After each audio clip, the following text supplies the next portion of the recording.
En attendant, notre chroniqueuse économie, Maroussia Renard. Bonjour Maroussia. Bonjour. Vous allez nous parler des dispositifs médicaux. Une étude menée par l'Observatoire citoyen des restes à charge pointe du doigt en effet les inégalités de prise en charge par l'assurance maladie dans ce domaine. Oui, ça nous concerne tous, puisque ce qu'on appelle les dispositifs médicaux, en fait, c'est 80 000 produits différents qui vont des lunettes au fauteuil roulant, en passant par les pacemakers, les pansements, les audioprothèses. En fait, leur seul point commun, c'est qu'ils sont inscrits sur une liste qui s'appelle la LPP, liste des produits et prestations remboursables de l'assurance maladie, qui fixe leurs tarifs de remboursement. Et c'est une dépense qui coûte de plus en plus cher. L'an dernier, ça a coûté 13 milliards d'euros. C'est une dépense qui a doublé au cours des 10 dernières années, notamment à cause du vieillissement de la population.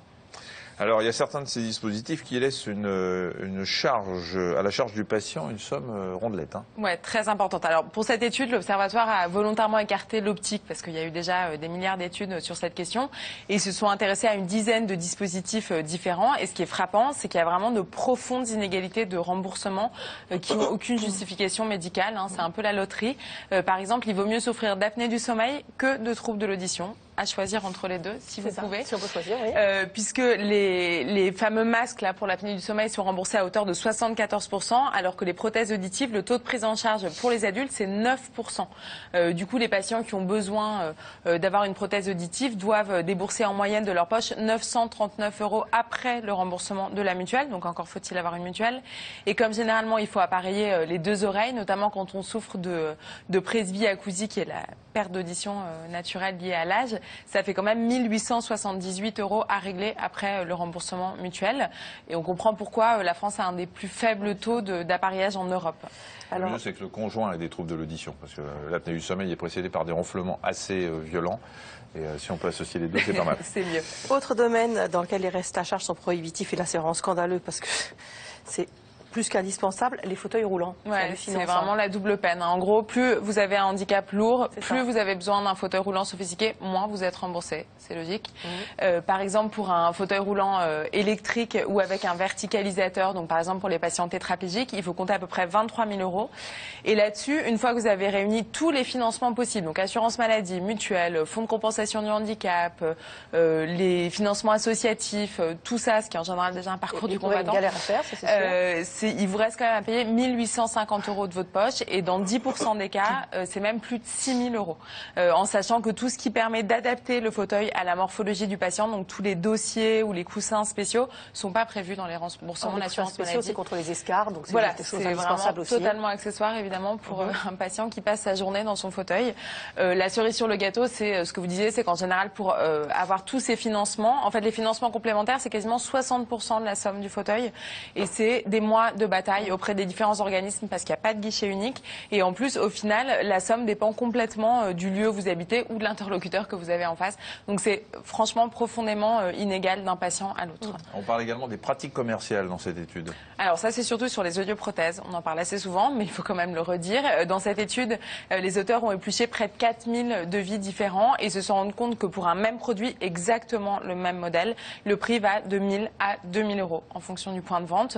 Ça avait déjà été dénoncé l'année dernière par la Cour des comptes, qui avait dénoncé les marges appliquées par les audioprothésistes qui peuvent atteindre 3 fois le prix d'achat.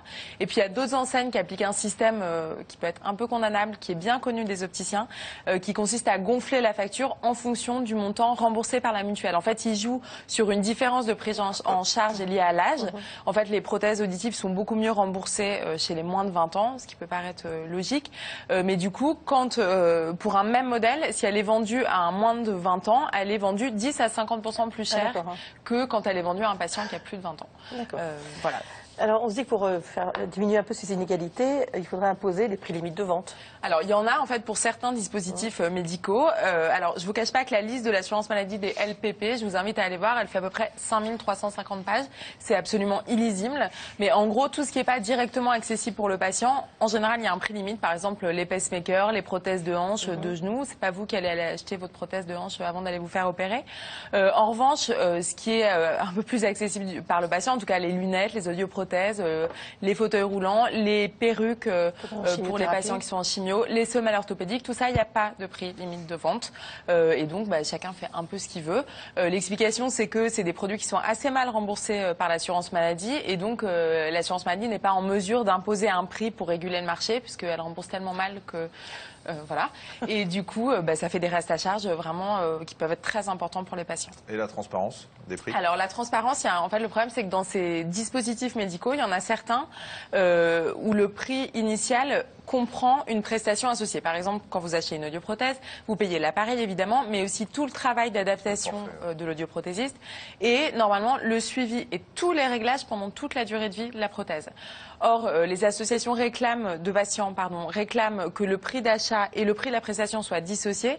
D'abord parce qu'il y a certains professionnels qui se gardent bien de vous dire que ce que vous payez d'avance, c'est le suivi pendant toute la durée de vie de la prothèse. Donc il y a des patients qui ne sont pas au courant.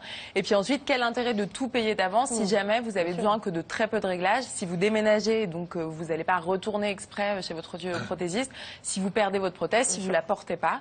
Et c'est un peu la même problématique, même si ce n'est pas du tout le même besoin médical, mais pour les fauteuils roulants, dans le prix d'achat, il y a un forfait d'entretien qui est censé être compris. Et là encore, les choses sont rarement très claires pour le patient.